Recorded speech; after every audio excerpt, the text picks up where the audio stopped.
You're listening to the Seen and Solved podcast, brought to you by Hubbard-Hall. Pretreatment is the foundation of our plating process, right? I like to compare pretreatment as, painting a wall.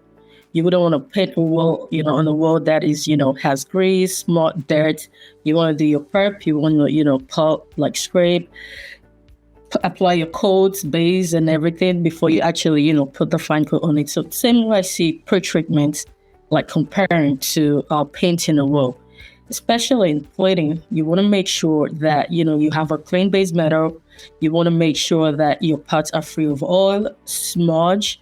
You want to make sure that, you have the right adhesion. You want the proper adhesion and proper plating concentration to achieve, the success you want concerning whatever you're working on. So basically, pretreatment is our foundation and a vital